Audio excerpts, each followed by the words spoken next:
हम्म। नमो अरिहन्ताणं नमो सिद्धाणं नमो आयर्याणं नमो उवज्झायाणं नमो लोये सौवसाहुणं तीन भुवन में सार वीतराग विज्ञानता शिव स्वरूप शिवकार नमः त्रियोग समारिके। ये परम मंगली ग्रंथ श्री छड़ाला जी हम पढ़ रहे हैं। इसके रचिता पंडित श्री दौलत राम जी हैं।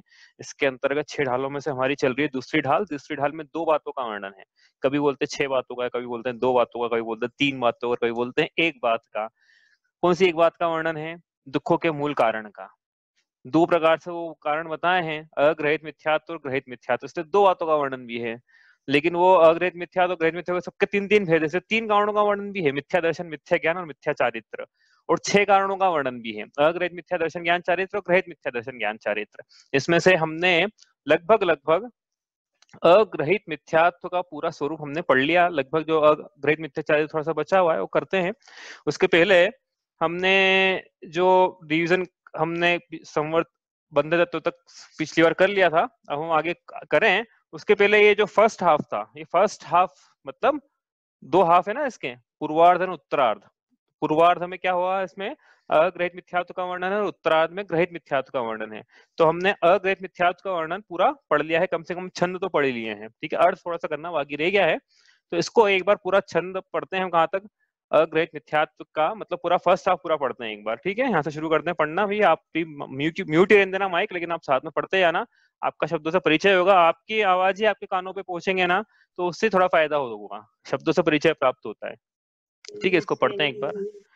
ऐसे मिथ्या दृग ज्ञान चरण वश भ्रमत भरत दुख जन्म मरण ताते इनको तजिए सुजान सुन तिन संक्षेप कहूँ बखान जीवादि प्रयोजन भूत तत्व सरधे तिन माहि विपर्ययतु चेतन को है उपयोग रूप बिन मूरत जिन मूर्ख उदगलन धर्म धर्म काल इनते न्यारी है जीव चाल ताको न जान विपरीत मान करी करे देह में निज बिछान मैं सुखी दुखी में रंग राव मेरे धन ग्रह को धन प्रभाव मेरे सुततिय में सबल दीन बेरूप सुभग मूरख प्रवीण तन उपजत अपनी उपज जान तन नशत आपको नाश मान रागादि प्रगट ये दुख देन तिन्ही को सेवत गिनत चेन शुभ अशुभ बंध के फल मंझार रति अरति करे निज पद विसार आत्महित हेतु विराग ज्ञान ते लखे आपको कष्ट दान रोकी न चाह निज शक्ति खोय शिव रूप निराकुल तान सोय याहि प्रतीति जुत कछुक ज्ञान सो दुखदायक अज्ञान जान इन जुत विषयन में जू प्रवृत्तता को जानो मिथ्याचरित यो मिथ्यात्वाद निसर्ग जेह अब जे ग्रहित सुनिए सुते। हित नहीं करना है।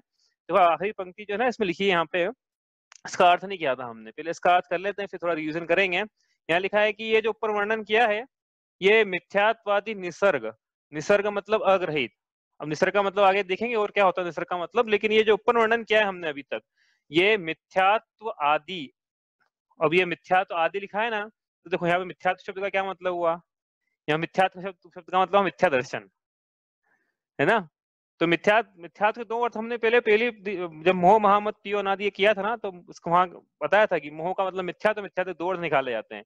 कहीं कहीं मिथ्यात्व का मतलब मिथ्या दर्शन और कहीं कहीं मिथ्यात्व का मतलब मिथ्या दर्शन ज्ञान चारित्र। अब यहाँ पे मिथ्यात्व आदि लिख दिया, ठीक है।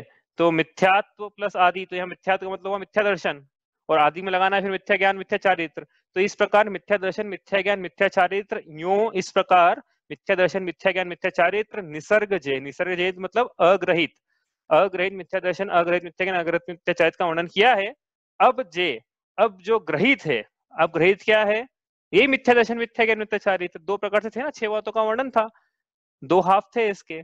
अब जो ग्रहित मिथ्या दर्शन मिथ्या ज्ञान मिथ्या चारित्र का वर्णन है, अब वो यहाँ से शुरू होता है। ठीक है, तो इस प्रकार 2 हाफ में ये डिवाइडेड है। पहले अग्रहित का वर्णन हो गया है, इस पंक्ति के बाद से ग्रहित का वर्णन शुरू करने के पहले हमने जो पिछली बार पढ़ा था 4 तत्व संबंधी भूल पढ़ ली थी हमने, सोमवार को फिर पढ़ा क्या, संवर तत्व में विपरीत श्रद्धान, है ना, ये पढ़ा। संवर किसे कहते हैं, यहाँ से शुरू किया था। संवर किसे कहते हैं, आत्मा में द्रव्य कर्मों का आना रुकना या द्रव्य कर्मों का आत्मा में आना रुकना, यह द्रव्य संवर है। भाव संवर किसे कहते हैं, आत्मा के ऐसे परिणाम जिनसे द्रव्य संवर होता है, यानी आत्मा के ऐसे परिणाम जिनसे कर्मों का आत्मा में आना रुकता है, आत्मा के ऐसे परिणामों को भाव संवर कहते हैं। फिर प्रश्न उठा कि आत्मा के ऐसे कौन से परिणाम है जिनसे द्रव्य संवर होता है, तो उसका उत्तर ये कि आत्मा में शुद्ध शुद्ध, हाँ शुभ नहीं, शुद्ध प्योर शुद्ध भावों की उत्पत्ति होती है, यही शुद्ध परिणाम जो है वो भाव संवर है। तो आत्मा के ऐसे कौन कौन से शुद्ध परिणाम है जिससे भाव संवर होता है, तो आत्मा के, अब हम बोलेंगे आत्मा के कौन कौन से परिणाम है जिनसे भाव संवर होता है, गुप्ति, समिति, धर्म, अनुप्रेक्षा, परिसहज और चारित्र। इस प्रकार के 57 भेद हैं इन परिणामों के। इन 57 भेद के परिणामों से शुद्ध भाव होते हैं और उन शुद्ध भावों की उत्पत्ति होने से संवर होता है, मतलब कर्मों का आना रुकता है। प्रसंग लेकिन ये नहीं है संवर तत्व किसे कहते हैं, वो तो हमको पढ़ना पड़ा, क्यों, क्योंकि हम नहीं पढ़ेंगे तो जो प्रसंग है वो कैसे पढ़ पाएंगे। प्रसंग क्या है यहाँ पे कि संवर तत्व में जीव अनादि काल से विपरीत श्रद्धान कैसे कर रहा है, क्योंकि अग्रहित मिथ्या दर्शन पढ़ना है ना। तो अब मिथ्या दर्शन अग्रहित किसे कहा, अनादिकाल से जीवादि मोक्ष मार्ग प्रयोजन भूत तत्वों में चली आ रही विपरीत मान्यता, ये अग्रहित मिथ्या दर्शन है। तो 7 तत्वों में अग्रहित 7 तत्वों में विपरीत मान्यता, 4 में हमने पढ़ ली है, संवर 5वां तत्व है, तो इससे संवर पढ़ना पड़ा हमें परिभाषा, लेकिन इसका वर्णन तीसरी ढाल में आएगा, तो पढ़ेंगे 57 प्रकार के भाव क्या क्या है, और वर्णन विशेष तो 6ठी ढाल में इसका आएगा, क्योंकि वो मुनिराजों की चर्या है ना, वो तो एक तरह से, तो 6ठी ढाल में चर्या का वर्णन आएगा। अब हमको तो यहाँ पे ये पढ़ना है कि संवर तत्व में जीव अनादिकाल से कैसा कैसा इसका विपरीत श्रद्धान पाया जा रहा है। पंडित जी ने क्या लिखा है यहाँ पे, आत्महित हेतु विराग ज्ञान ते लखे आपको कष्ट दान। देखो ये पंक्तियां होना, इसका ये फायदा होता है कि आप भटकोगे नहीं। संवर तत्व में विपरीत श्रद्धान छड़ाला की पंक्ति याद करना, बस वहां से निकलेगी पूरी स्टोरी कि कैसे कैसे विपरीत श्रद्धान करता है, कैसे करता है ये जीव आत्मा के हित के हेतु विराग और ज्ञान, विराग के 2 अर्थ किए, एक वैराग्य दूसरा कहा वीतराग। वैराग्य का क्या अर्थ है, संसार शरीर भोगों से उदासीनता के परिणाम को वैराग्य कहते हैं। दूसरा वीराग, विराग मतलब वीतराग, वीतराग मतलब बीत गया है राग जिनका या कम हो गया है राग जिनका। तो ऐसी जो अवस्थाएं हैं, और इसके आगे लिखा है ज्ञान, तो चूंकि सम्यक दर्शन पूर्वक ही संवर होता है, इसलिए यहाँ पे ज्ञान भी सम्यक ज्ञान ही हुआ, और यहाँ पे वीतराग परिणाम मतलब सम्यक चारित्र हुआ। तो ये जीव सम्यक ज्ञान और सम्यक चारित्र, और ये चूंकि सम्यक दर्शन पूर्वक ही होते हैं, इससे सम्यक दर्शन भी लगा लेना। यह जीव सम्यक दर्शन सम्यक ज्ञान सम्यक चारित्र की अवस्थाओं को कष्टप्रद मानता है, इसका यह संवर तत्व में विपरीत श्रद्धान है। ठीक है, ये लगाया था। फिर इसमें अर्थों को खोला था हमने कि ये जीव संवर को वर्तमान में दुख का कारण मानता है, धर्म के मुनिराजों का दुख रूप है, धर्म का धारण करना दुख रूप है, स्थूल रूप से भी पूजा अभिषेक स्वाध्याय आमनाएं प्रतिक्रमण सामायिक स्वाध्याय ये सब करना, धर्म की चर्चा करना, तत्व चर्चा करना, और क्या आगे आगे जैसे व्रत नियम उपवास करना, ये सब दुख का कारण मानता है, इसका यह संवर तत्व में। अब जो तप है ना, तप को तो निर्जरा में लगाएंगे, लेकिन यहाँ पे भी संवर में तप को छोड़ के बाकी जो धर्म की क्रिया है उसको दुख रूप मानता है, ये इसका संवर तत्व में विपरीत श्रद्धान है। यह जीव आगामी काल में भी संवर को दुख का अभाव करने वाला नहीं मानता है, इसका यह भी संवर तत्व में विपरीत श्रद्धान है। यह जीव शुभ भावों से संवर होना मानता है कि शुभ भाव करूंगा तो संवर है, लेकिन शुभ भावों से आश्रय होता है, शुद्ध भावों से संवर होता है। यह जीव प्रवृत्ति रूप क्रिया से संवर होना मानता है, लेकिन प्रवृत्ति से संवर नहीं होता, लिखा नहीं होगा शायद। यह जीव प्रवृत्ति से संवर होना नहीं मानता है, यह जीव प्रवृत्ति से संवर होना मानता है, लेकिन प्रवृत्ति से संवर नहीं होता है, निवृत्ति से संवर होता है। यदि प्रवृत्ति से संवर होना माने तो ये इसका आश्रय तत्व में विपरीत श्रद्धान है। और क्या पढ़ा था हमने कि यह जीव समिति को का स्वरूप कैसा मानता है, इसके पहले आएगी क्या, गुप्ति का स्वरूप कैसा मानता है। गुप्ति किसे कहते हैं, ये हमने पढ़ा था, मन वचन काय की क्रियाओं से गुप्त होकर आत्मा में लीन हो जाना इसे गुप्ति कहते हैं, लेकिन ये जीव आत्मा में लीन हो जाना ये गौण कर देता है और मन वचन काय की क्रियाओं को फोर्सफुली बलपूर्वक उनसे गुप्त होने की प्रवृत्ति करता है। तो ये शुभ आश्रय कदाचित हो लेकिन संवर नहीं होता है। यदि ऐसा मानता है तो इसका संवर तत्व में विपरीत श्रद्धान है। और क्या है संवर गुप्तिया समिति। समिति का मतलब क्या बताया था? यत्नाचार पूर्वक जीवों की हिंसा न होने देना। ये एक स्थूल परिभाषा आगे और समिति पढ़ेंगे, छठी ढाल में आएगी। तो ये जीव का ऐसा मान्यता है कि यत्नाचार पूर्वक यदि जीवों की अहिंसा के परिणाम रखूं, उसमें यत्न करूं, मतलब जीवों की हिंसा न होने दूं, ऐसा यत्नाचार करूं, तो ये शुभ आश्रय तो हो सकता है, लेकिन ये संवर के परिणाम नहीं है। संवर के परिणाम तो किसके हैं? निवृत्ति रूप है। इसलिए आत्मा, ये जो हिंसा है, हिंसा में प्रमाद मूल है। यदि ये जीव अंदर में प्रमाद धारण करके यदि प्रवृत्ति पूर्वक परिणाम करे तो इसके आश्रव तो होगा लेकिन संवर नहीं होगा। इसलिए अप्रमाद की अवस्था ही संवर की अवस्था है। लेकिन जीव ने ऐसा नहीं माना। जीव ने ऐसा माना कि बहिरंग प्रवृत्ति जो है वो संवर का कारण है, तो ये प्रवृत्ति को आपस में संवर का कारण माना, इसलिए इसका संवर तत्व में विपरीत श्रद्धान है। धर्म 10 प्रकार के धर्म है, उसमें वो क्रोधादि को बुरा इसलिए मानता है क्योंकि क्रोधादि बंध के कारण है, इसलिए उसे डरता है कि क्रोध करूंगा तो बंद हो जाएगा, और बंद जो संसार का कारण है, संसार दुख स्वरूप है। लेकिन धर्म का वास्तविक स्वरूप नहीं जानता है कि धर्म ऐसा नहीं कि डर के धर्म किया जाता है कि जीव धार्मिक है तो क्यों हो, क्योंकि संसार से भय लगता है। नहीं, जीव धार्मिक इसलिए क्योंकि उसको आत्मा में आनंद आता है, उसको पर में आनंद ही नहीं आता है। भाई जिसको जिसमें आनंद आता है वो काम करेगा, संसार में करेगा कि नहीं करेगा? जिसको जो आनंद आता है वो करता ही है। हमारी जो हॉबीज ना, इंटरेस्ट ऐसे डेवलप होते हैं। कैसे होते हैं? जो काम अच्छा लगता है हम बार बार करते हैं तो हमारी हॉबी बन जाती है, वो हम उसमें एक्सपर्ट हो जाते हैं क्योंकि वो अच्छा लगता है करने में। तो ये जीव धर्म इससे धारण नहीं करता है, मतलब जो सम्यक दृष्टि जीव है वो धर्म का धारण इसलिए नहीं करता है कि संसार से भय है उसको। वो तो धर्म इसलिए धारण करता है कि उसको धर्म धारण करना ही आनंद का कारण लगता है, साक्षात कारण लगता है। धर्म धारण करने में उसे मजा आता है, सुख का अनुभव होता है। लेकिन संवर तत्व में विपरीत श्रद्धानी को क्या होगा कि वो धर्म का धारण करेगा, क्षमादि धर्म का धारण, तो वो इसलिए करेगा कि उसको क्रोध जो है वो दुख रूप लग रहा है, लेकिन क्षमा सुख रूप नहीं लग रही है। तो वास्तव में क्षमा सुख रूप है, इसलिए क्षमा धारण करने लायक है। इसलिए नहीं कि क्रोध से बंध का कारण है इसलिए क्रोध धारण करने लायक नहीं, उल्टा नहीं है, उल्टा नहीं पकड़ना है। आत्मा का स्वभाव क्षमा है, ये सुख का कारण है, निराकुलता का कारण है, इसलिए धर्म का धारण। लेकिन जीव को ऐसा लगता है कि नहीं, बंद नहीं हो, तो इसका यह संवर तत्व में विपरीत श्रद्धान है। अनुप्रेक्षाओं का चिंतन वो ऐसे करता है जैसे कि बिल्कुल पता नहीं क्या चल रहा है। जैसे शरीर से किसी को शत्रुता थी, शरीर से पहले किसी को मित्रता थी, बाद में किसी ने स्वरूप बतला दिया कि तो अनित्य है, ये तो अशुचि है, इस प्रकार की भावना भाई उसने, तो पहले ही वो खेद खिन्न हो गया। दूसरा कि जिसको मित्र मानता था उसी को शत्रु मान के उससे ईर्ष्या करने लग गया। तो अनुपेक्षाओं का वास्तव में मतलब है उदासीनता के परिणाम होना चाहिए, है ना। लेकिन इसको उदासीनता के परिणाम ना होकर खेद द्वेष के परिणाम हो गए, तो इसके उल्टा आश्रम के परिणाम बढ़ गए हैं और अशुभ आश्रम के परिणाम बढ़ गए हैं, जबकि आश्रम को रोकना संवर था, इसके तो उल्टा काम हो गया।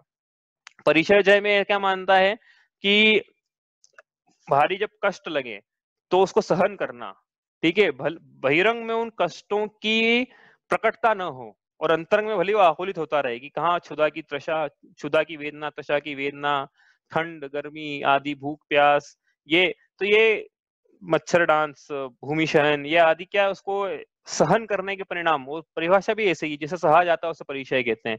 लेकिन अंतरंग में एक्चुअली क्या है, सच्चा परिचय तो तभी होता है कि जब विभिन्न प्रकार की प्रतिकूलताएं हो और जीव उसमें आकुलित न होकर ज्ञाता दृष्टा स्वभाव का चिंतन करे, अपने शुद्ध स्वभाव का चिंतन करे, तो वो सच्ची परिचय जय है। ऐसा नहीं हो कि बहिरंग में तो प्रतिकूलताएं चल रही है और बहिरंग में उसे प्रकट नहीं कर रहा है लेकिन अंतरंग में खेद खिन्न हो रहा है, तो परिचय जय नहीं हुआ फिर, ठीक है। वो तो फिर क्या काम निद्रा ये सब में परितुष्टाई के परिणाम हो जाएंगे, लेकिन वो नहीं चलेगा। यहाँ पे संवर की बात हो रही ना, ठीक है। और क्या चारित्र को ऐसा मानता है कि बहिरंग चारित्र है, 28 गुणों का धारण करा मुनिराजु ने तो चारित्र है, 13 चारित्र का धारण किया, 5 समिति का। लेकिन ये सब क्या है, ये सब साधन थे। साध्य क्या था? महाव्रतों की परिभाषा जो पढ़ेंगे तो हम पढ़ेंगे कि राग देश की निवृत्ति के लिए पापों का त्याग महाव्रत है। तो मूल में तो कारण था राग देश की निवृत्ति होना चाहिए, लेकिन जीव ने क्या मान लिया। अभी किसी से पूछो अपन प्रतिमा ले को, तो बोले प्रतिमा लेनी है हमें, पूछो क्यों लेनी है, तो उनके लेना चाहिए, मना नहीं कर रहे हैं, लेकिन मूल कारण क्या है प्रतिमा लेने की? राग देश घटता रहे, राग देश घटे, मोह तो चले गया था पहले ही, अब राग देश चारित्र मोह भी घटे, दर्शन मोह तो पहले ही चला गया था। तो ये कारण था किसका, प्रतिमा अनुव्रत लेने का या महाव्रत लेने का। लेकिन जीव ने क्या है, उसने मान लिया कि शरीर की क्रिया से आत्मा का काम होता है, इसलिए वो बहिरंग में चारित्र अपना अपना ले, लेकिन निष्कषाय परिणामों पे, वीतराग परिणामों में, शुद्ध भावों पे उसकी दृष्टि न हो, ज्ञाता दृष्टा रूप चेतनता के अनुभव रूप परिणामों पे दृष्टि न हो, तो उसका संवर तत्व में विपरीत श्रद्धान है। हो गया ये पूरा। हाँ, ये तो हमने बोला शुभ भाव संवर होना मानता है, और शुभ भाव संवर नहीं होता है, लेकिन शुभ भावों से आश्रय होता है। तो इस प्रकार से इसका संवर तत्व संबंधी विपरीत श्रद्धा हमने रिवाइज किया। इसके बाद क्या पढ़ा हमने संवर के बाद, निर्जरा। निर्जरा किसे कहते हैं, यहाँ से शुरू किया था। निर्जरा किसे कहते हैं, द्रव्य कर्मों का आत्मा से एक देश क्षय हो जाना द्रव्य निर्जरा है। भाव निर्जरा किसे कहते हैं, आत्मा के ऐसे परिणाम जिनसे द्रव्य निर्जरा होती है, आत्मा के ऐसे परिणामों को भाव निर्जरा कहते हैं। ये दो प्रकार से भेद हुए निर्जरा के, द्रव्य निर्जरा, भाव निर्जरा। अन्य दो प्रकार से हम पहली ढाल में पढ़ के आए हैं, सकाम निर्जरा और अकाम निर्जरा। और अन्य प्रकार से हमने और अभी पढ़े हैं सविपाक निर्जरा और अविपाक निर्जरा। ये सविपाक और अविपाक निर्जरा का प्रकरण अभी लेना इसलिए जरूरी था, क्योंकि अभी जो प्रकरण चलेगा पूरा निर्जरा का, यहाँ से लेकर आगे तक छठी ढाल तक, वो सब अविपाक निर्जरा का चलेगा। इसलिए हमको ये जानना जरूरी है कि अविपाक निर्जरा और सविपाक निर्जरा में क्या अंतर है। सविपाक निर्जरा मतलब कर्म जो है अपनी स्थिति और अपने अनुभाग के अनुसार फल देकर झड़ जाए, तो जो निर्जरा होती है उसको सविपाक निर्जरा कहते हैं। सविपाक निर्जरा में कर्मों का उदय जीव जैसा उसका उदय आता है वैसा भोगता है, और जब उदय आता है तब भोगता है। जब और जैसा दोनों लगाना, जब मतलब स्थिति भी लगाना और जैसा मतलब अनुभाग भी लगाना। स्थिति मतलब कि वो उदयावली में आते ना, मैंने बताया था उदयावली रहती है, आ गया उनका काल, पकने का काल आ गया उनका, तो आ गया उदय में आया, और उसी इंटेंसिटी के साथ जैसा आना चाहिए उसी इंटेंसिटी के साथ आया, उसका फल पूरा जीव ने वैसा वैसे ही भोग लिया। तो क्या होगा, ऐसे निर्जरा तो हुई, कर्म अपना फल देकर झड़ तो गए, लेकिन क्या हुआ कि इस फल के फल में मतलब उदय के फल, कर्म के फल के परिणामों में जीव को नया आश्रय हो गया। तो संसार का चक्र नहीं रुका। संसार का चक्र रोकना है तो क्या है कि जो कर्म है उनकी अविपाक निर्जरा करना है। अविपाक निर्जरा मतलब कर्मों की स्थिति घटाकर, उनका अनुभाग घटाकर जो निर्जरा की जाती है, जिसमें कर्म उदय में तो आते हैं लेकिन न के बराबर फल देकर झड़ जाते हैं, ऐसी निर्जरा को अविपाक निर्जरा कहते हैं। बैंक के इंस्टॉलमेंट का उदाहरण बताया था ना एक बार, बैंक का बताया था ना, किसका बताया था, हाँ बैंक के बताया था। हमने बैंक से लोन लिया, फिर क्या है, हमारा लोन पूरा माफ हो गया, तो माफ हुआ तो क्या हुआ, लिखा पढ़ी हो गई बस थोड़ी सी, एक रुपए के स्टैम्प पेपर पे, तो 1 रुपए लगे हमारी जेब से। लेकिन कहाँ हमने लोन लिया 50 लाख का, वो कहाँ 1 रुपए में चुक गया, और कहाँ इंस्टॉलमेंट 25 साल में आने वाली थी, कहाँ आज आ गई, वो कहाँ 25 की आने वाली थी, 25 लाख की, कहाँ 1 रुपए में काम हो गया। तो ये हुई अविपाक निर्जरा। क्यों होती है ऐसी अविपाक निर्जरा, आत्मा के ऐसे कौन से परिणाम है जिससे निर्जरा होती है, तो आत्मा के ऐसे तप रूप परिणाम है। तप किसे कहते हैं, उसके पहले पंडित जी ने क्या लिखा निर्जरा के बारे में, जो रोकी न चाह निज शक्ति खोए, रोकी न चाह निज शक्ति खोए, कि ये जीव इच्छाओं का निरोध नहीं करता है और अपनी शक्ति को खोता है, ये इसका निर्जरा तत्व में विपरीत श्रद्धान है। तो हमने देखा है इच्छाओं का निर्जरा से क्या रिलेशन है, इच्छाओं का निर्जरा से ये रिलेशन है कि इच्छा निरोधस तपह, ऐसा लिखा हुआ, इच्छाओं के निरोध को ही तप कहते हैं। उस सूत्र जी में लिखा है तपसा निर्जरा, तप से निर्जरा होती है, यानी इसका क्या मतलब, दोनों कंबाइन कर लो, इच्छाओं के निरोध से निर्जरा होती है, और जीव क्या कर रहा है, इच्छाओं को नहीं रोक रहा है, इसलिए इसका निर्जरा तत्व में विपरीत श्रद्धान हुआ। तब किसे कहते हैं, तब किसे कहते हैं, विषय कषाय, उपवास किसे कहते हैं, तब हाँ, राग देश की इच्छाओं का अभाव करके स्वरूप में प्रतिपन्न करना, इसे तप कहते हैं। ऐसा लिखा है ना, राग देश की इच्छाओं का अभाव करके स्वरूप में प्रतिपन्न करना, उसे तप कहते हैं। उपवास किसे कहते हैं, विषय कषाय आहार का त्याग करके, विषय कषाय और आहार की इच्छाओं का अभाव करके स्वरूप, अपनी आत्मा के स्वरूप, आत्मा के निकट वास करना, यानी अपनी स्वरूप में प्रतिपन्न करना, ये उपवास है ना। ये उपवास नाम का तप हम सब जानते हैं, इसलिए उपवास लिया है अभी। बाकी 12 प्रकार के तप होते हैं, इनकी चर्चा अपन छठी ढाल में करेंगे, जहां आएगी पंक्ति तप तपे द्वादश, मुनिराज 12 प्रकार का तप तपते हैं, तो पंक्ति आएगी वही करेंगे फिर अभी। तो तप से निर्जरा होती है। निर्जरा आत्मा के ऐसे कौन से परिणाम है जिनसे निर्जरा होती है, शुद्ध भावों की वृद्धि। शुद्ध भावों की वृद्धि मतलब तप, कौन किसके होती है ये तप, तप कौन तपते हैं, जो तपस्वी हैं वो तप तपते हैं। तपस्वी मतलब मुनिराज, निर्ग्रंथ मुनिराज, छठे गुणस्थान या उससे आगे के मुनिराज, वो तप तपते हैं, वो तप और उनके ही वास्तव में निर्जरा होती है। ठीक है, ये निर्जरा जो है, इसमें एक बात वो ध्यान रखना कि निर्जरा संवर पूर्वक ही होती है, और ये संवर सम्यक दर्शन पूर्वक ही होता है। इसलिए निर्जरा सम्यक दर्शन पूर्वक जीव संवर के परिणाम करने के बाद फिर निर्जरा की और अब निर्जरा बोला तो अविपाक निर्जरा समझना, फिर उसके बाद अविपाक निर्जरा होती है। समवर्त जीव ने किया ही नहीं और निर्जरा की बात करें तो संभव नहीं है, ठीक है। ये स्टॉक आउट नहीं होगा ना, अपने स्टॉक इन तो हो रहा है, आउट भी हो रहा है, तो फ्लो तो बना हुई है ना, इनफ्लो आउटफ्लो, तो स्टॉक जो है जितने कर्म है उतने बने हुए रहेंगे, लेकिन कर्मों का क्या करना है, स्टॉक आउट करना है। तो पहले टेप जो अंदर आ रहे हैं, जिस द्वार से अंदर आ रहे हैं उसको बंद करना पड़ेगा, मतलब संवर के परिणाम करना पड़ेंगे, तब फिर निर्जरा के परिणाम जीव के होते हैं, ठीक है। तो ये निर्जरा का प्रकरण था भाई, इतने प्रकार की निर्जरा होती है, इसकी परिभाषा ये थी। इस प्रकार से हमने निर्जरा पढ़ा। अब निर्जरा तत्व में विपरीत श्रद्धान, ये हमको पढ़ना है। निर्जरा तत्व में विपरीत श्रद्धान जीव को कैसे पाया जाता है? यह जीव इच्छाओं की उत्पत्ति को और इच्छाओं की वृद्धि को सुख का कारण मानता है, यह इसका निर्जरा तत्व में विपरीत श्रद्धान है। यह जीव इच्छाओं की पूर्ति में सुख होना मानता है, इसलिए अपना पूरा पुरुषार्थ कहाँ लगाता है? इच्छाओं की पूर्ति में लगा देता है। इसका ये ऐसा मानना कि ऐसा होता है, इसका निर्जरा तत्व में विपरीत श्रद्धान है। यह जीव आत्मा अब स्वयं का स्वभाव इच्छा वाला मानता है, इसलिए इच्छाओं के अभाव को दुख रूप मानता है। इसलिए इसका ऐसा मानना, इच्छाओं का अभाव हो जाएगा तो मैं दुखी हो जाऊंगा, ऐसा इसका मानना यह निर्जरा तत्व में विपरीत श्रद्धान है। यह जीव तप को दुख का कारण मानता है, जबकि तप तो निर्जरा का हेतु होने से सुख का कारण है। लेकिन इसका अंतरंग में ऐसा मानना कि मुनिराजों का जो तप है ये दुख का कारण है, इसका यह ऐसा निर्जरा तत्व में विपरीत श्रद्धान है। यह जीव स्वयं भी जो उपवास आदि क्रियाएं करे, स्वाध्याय आदि क्रियाएं करे, ध्यान आदि में बैठे, अभ्यास रूप ध्यान आदि में बैठे, तो उसको उस समय सुख की प्रतीति नहीं होती है, दुख की प्रतीति होती है, और उस समय ऐसा मानता है कि उपवास आदि करना यह सब दुख का कारण है। उसका ऐसा मानना यह निर्जरा तत्व में विपरीत श्रद्धान है। और कुछ हो गया निर्जरा तत्व में विपरीत श्रद्धान? हाँ, यह एक बहुत इंपॉर्टेंट, ये जीव जो है बाह्य उपवासों से निर्जरा होना मानता है, लेकिन बाह्य उपवास से निर्जरा नहीं होती है, तो आत्मा के अंतरंग के परिणाम में उससे निर्जरा होती है। वही भूखे रहने से निर्जरा होती, तो नारकियों को तो 33 सागर तो भयानक निर्जरा होती है, वहीं से मोक्ष आया था उनको, 33 सागर तक निर्जरा करे तो स्टॉक आउट हो गया पूरा।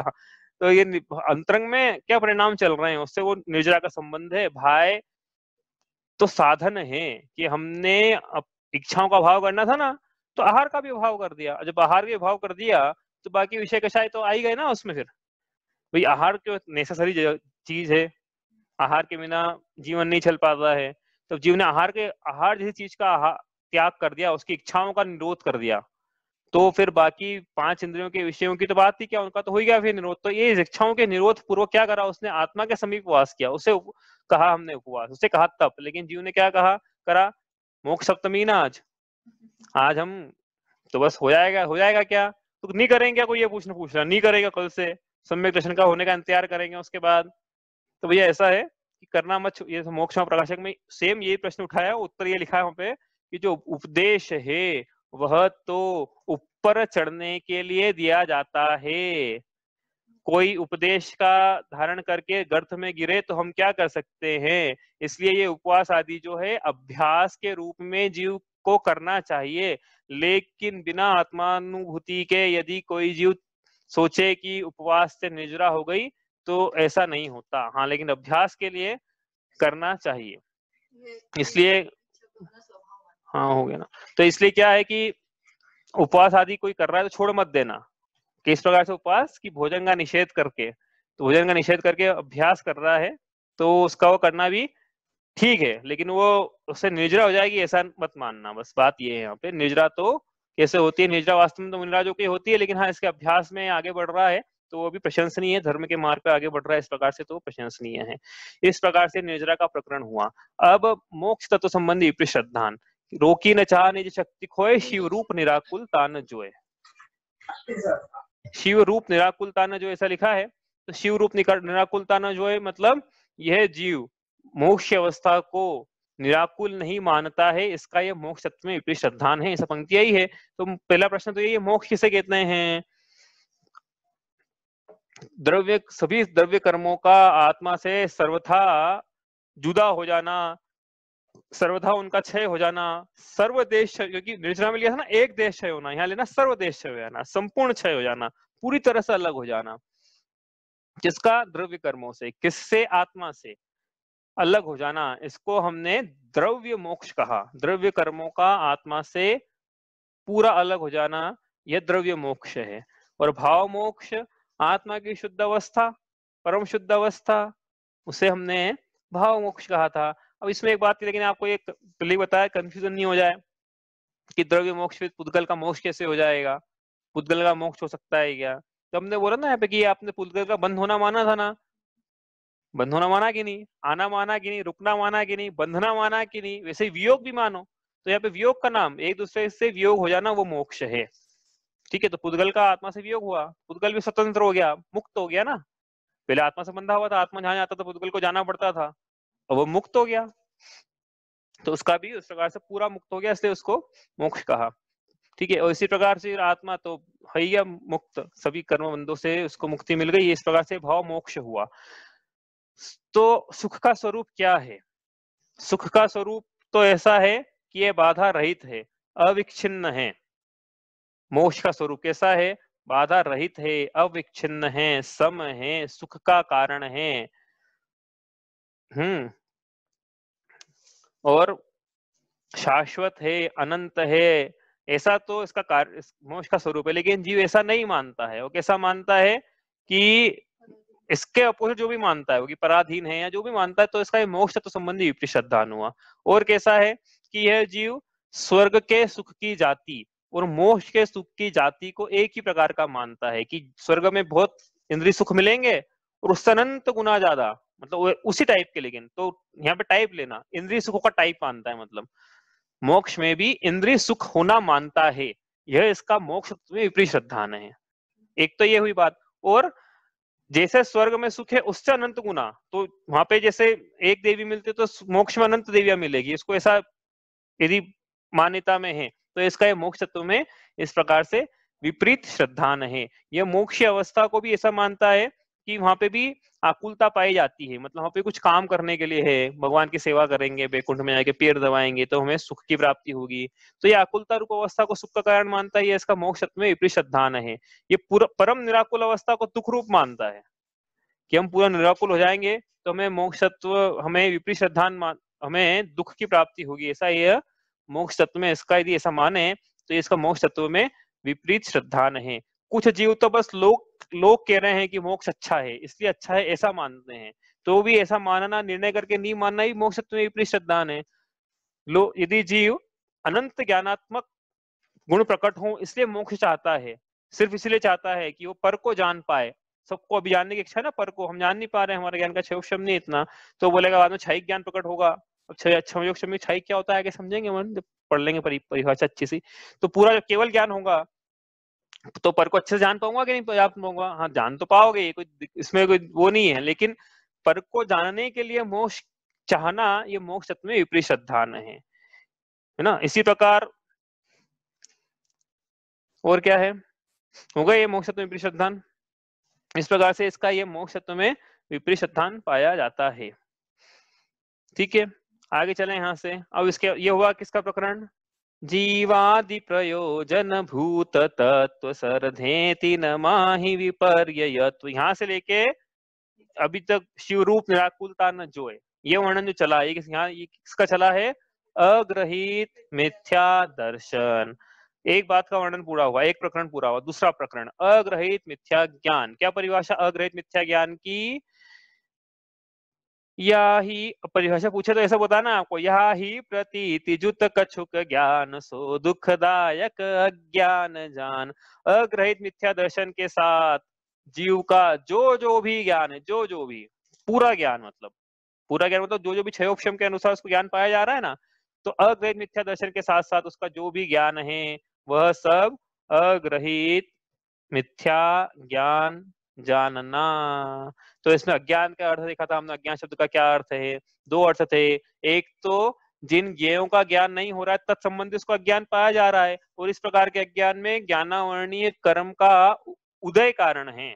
और जितना ज्ञान पाया जा रहा है ज्ञेयों का, जानने योग्य पदार्थों का, इंद्रियों से सन्निकर्षता को प्राप्त, जहां जीव का ज्ञानोपयोग दर्शनोपयोग उस समय लगा हुआ है, उस समय ज्ञान हो रहा है, उस समय जो ज्ञान हो रहा है वो कैसे हो रहा है, उसमें कोई कर्म कारण है क्या? यदि उसमें कर्म कारण हो जाएंगे तो फिर सिद्ध भगवान के तो अज्ञानी हो जाएंगे, उनके तो कर्म ही नहीं है। इसलिए ज्ञान के होने में कर्म कारण नहीं है, ज्ञान के नहीं होने में कर्म कारण है। ज्ञान होने में कर्म कारण क्यों नहीं है? क्योंकि ज्ञान तो आत्मा का स्वभाव है, और जैसे स्वभाव में किसी भी चीज के स्वभाव में आने के लिए उसको पर के अवलंबन की जरूरत नहीं होती। यदि स्वभाव में आने के लिए पर की आवश्यकता पड़ जाए तो स्वभाव कहाँ रहा, प्रभाव हो गया ना वो तो ज्ञान में आने के लिए, केवल ज्ञान के लिए पर पदार्थों की जरूरत नहीं है। ठीक है, तो जितना ज्ञान हो रहा है जीव को छह क्षण के अनुसार, वो उसका स्वभाव है, इसलिए हो रहा है। जो नहीं हो रहा है वो उसका विभाव है। विभाव मतलब कौन सा विभाव है? अज्ञान रूपी भाव है। अज्ञान क्यों हुआ? ज्ञानावरणी कर्म के उदय के कारण। और ज्ञानावरणी कर्म का क्षयोक्षम है, मतलब दबा हुआ है ज्ञान, उतना उतना उघाड़ पाया जा रहा है, ऐसा समझ लो। अभी तो उघाड़ पाया जा रहा है ज्ञान, उतना उतना उसको कर्म बाधा नहीं देना, उतना उतना ज्ञान में तो उसका ज्ञान पाया जा रहा है। तो ये ज्ञान हुआ। ठीक है, और यहाँ पे जो अज्ञान लगाया है पर्याय की अपेक्षा से लगाया है, क्योंकि द्रव्य में ज्ञान गुण का कभी अभाव नहीं हो सकता, जीव के ज्ञान गुण का कभी अभाव नहीं हो सकता। इसलिए वो द्रव्य संबंधी अज्ञान नहीं है कि इसमें 100 गुण थे, ज्ञान अलग चला गया, अब ये जो शेष बच गया अज्ञान है, ऐसा नहीं हो पाएगा। क्योंकि जीव का तो लक्षण ही उपयोग है, ज्ञान का अभाव कैसे हो सकता है उसमें से, है ना? तो ये अज्ञान जो लगाया पर्याय अपेक्षा से लगाया। पर्याय मतलब ज्ञान गुण की अवस्था जो है उसकी अपेक्षा, कितना उसको ज्ञान है कितना उसको ज्ञान नहीं है। ये हुआ अज्ञान का एक मतलब। दूसरा मतलब यहाँ पे लगाना है क्या, कि जितना भी वो जानता है, अब उसमें आया ना जितना भी वो जानता है, हाँ। और यहाँ बात चल रही है कि इनकी संगी पंचेंद्रियों की बात चल रही है। उपदेश इसको मिल रहा है ये संगी पंचेंद्रियों को, उस पे लगाएंगे सबसे पहले कि संगी पंचेंद्रियों पे जो जो भी इसको ज्ञान पाया जा रहा है वह सब ज्ञान मिथ्या है, मिथ्या दृष्टि का। जो जो भी ज्ञान पाया जा रहा है, तो ऐसा कैसे बोल रहे हो भाई? रस्सी को रस्सी जान रहा है तो कैसे बोल रहे हो कि उसका ज्ञान मिथ्या है? उसको समीचीन बोलो। तो यहाँ पे हमने समझा था कि इसका कारण क्या है। इसका एक कारण तो ये है कि देखो, वो जो है रस्सी को सांप जानने का कार्य कर रहा है, उसके पीछे रस्सी को रस्सी जानने के कार्य कर रहा है, लेकिन क्योंकि मिथ्यात्व का उदय चल रहा है, मिथ्यात्व कर्म की अज्ञान का क्या कारण है? ऊपर वाले अज्ञान का क्या कारण था जो पहले बताया था? ज्ञानावरणी कर्म का उदय। इस अज्ञान का क्या कारण है अब जो बता रहे हैं, जिसको मिथ्या ज्ञान बोल रहे हैं? इसमें ज्ञानावरणी कर्म का उदय कारण नहीं है, इसमें उदय है मिथ्यात्व कर्म की जो प्रकृति है उसका उदय कारण है। तो वो तो दर्शन की प्रकृति थी, मतलब दर्शन की प्रकृति मतलब दर्शन मोह की प्रकृति थी, और ये तो ज्ञान है, तो मोह की प्रकृति का ज्ञान से क्या लेना देना है? तो ऐसा है कि जैसे आपको कारण बताया था कि ये इस कारण से उसमें भी, जैसे दूध में विष गिर गया तो विष भले ही विष में हो, दूध भले ही दूध में हो, लेकिन पूरे दूध जो है पूरा विषाक्त कहलाएगा, उसके संयोग में हो गया ना ये। वैसे ये पूरा ज्ञान जो है दर्शन के संयोग में आ गया ये, तो ये पूरा ज्ञान भी अब मिथ्या ज्ञान कहलाएगा, इसलिए उसको पूरे ज्ञान को मिथ्या ज्ञान कहा। अब यहाँ पे किसी ने प्रश्न उठाया है कि भाई जितना जानता उतना तो सम्यक बोलो, जितना सही जानता है, भले ही मोक्ष मार्ग प्रयोजन भूत तत्वों में विपरीत जानता उतना विपरीत बोल दो, लेकिन जितना सही जानता उतना सम्यक बोलो। रस्सी को रस्सी जान रहा है उसको आप मिथ्या ज्ञान बोल रहे हो, और सम्यक दृष्टि रस्सी को सांप जान रहा है उसके ज्ञान को सम्यक ज्ञान बोल रहे हो, ये कैसा न्याय है? कल समझा था, परसों समझा था ना इसको, कल परसों बात यही थी अपनी। ये मिथ्या दृष्टि जीव रस्सी को रस्सी जाने तो भी उसका ज्ञान विपरीत, सम्यक दृष्टि जीव रस्सी को सांप जान ले तो भी उसका ज्ञान समीचीन, ठीक। ये कैसा न्याय है? कम से कम इतना तो बोल दो कि मिथ्या दृष्टि जीव रस्सी को रस्सी जान रहा है उतना उतना उसका समीचीन है, बाकी मोक्ष मार्ग प्रयोजन भूत तत्व को विपरीत जान रहा है उसका उतना विपरीत है। तो हम कहने की ऐसा भी नहीं बोल पाएंगे। क्यों नहीं बोल पाएंगे? क्योंकि इसके 3 प्रकार के विपर्यास पाए जा रहे हैं। कारण विपर्यास, जो रस्सी जिस कारण से है उस रस्सी उसके कारण से, रस्सी रस्सी के कारण से है, लेकिन इसको ऐसा लग रहा है कि रस्सी मेरे कारण से, मैं उसका करता हूँ, मैं उसका भोगता हूँ, मैंने उसकी स्थिति को बनाया हुआ है। तो इसका स्वरूप कारण विपर्यास पाया जा रहा है। यह रस्सी को स्वरूप नहीं जान रहा है, उसको ऐसा लग रहा है कि रस्सी मेरे सुख का कारण है, या सांप होता तो उसको ऐसा लगता है ये सांप मेरे दुख का कारण है। लेकिन पर पदार्थों के संयोग से सुख दुख नहीं होता, सुख तो आत्मा का स्वभाव है। तो इसको पर से लग रहा है सुख होना, इन्हें इसको स्वरूप विपर्यास भी है। और वो रस्सी को मेरा के जान रहा है, मेरा मान रहा है, मेरा जान रहा है, कह रहा है नहीं बोल रहे हैं, मेरा जान रहा है ऐसा बोल रहे हैं। हाँ, तो इसका ये भेदाभेद विपर्यास ही पाया जा रहा है। इसलिए इसका स्वरूप विपर्यास, कारण कार्य विपर्यास और भेदाभेद विपर्यास पाए जाने से इसका जो जो भी ज्ञान है, मोक्ष मार्ग प्रयोजन भूत तत्वों में तो अज्ञान है ही है इसके, बाकी उसके अलावा भी ये दुनियादारी का पूरा गूगल बना हुआ है ये दुनिया का, वो पूरा अज्ञान, इसका पूरा ज्ञान जो है उसको हम अज्ञान कह रहे हैं। इस पूरे ज्ञान को हम मिथ्या ज्ञान कह रहे हैं, क्योंकि किसी काम का नहीं है वो ज्ञान।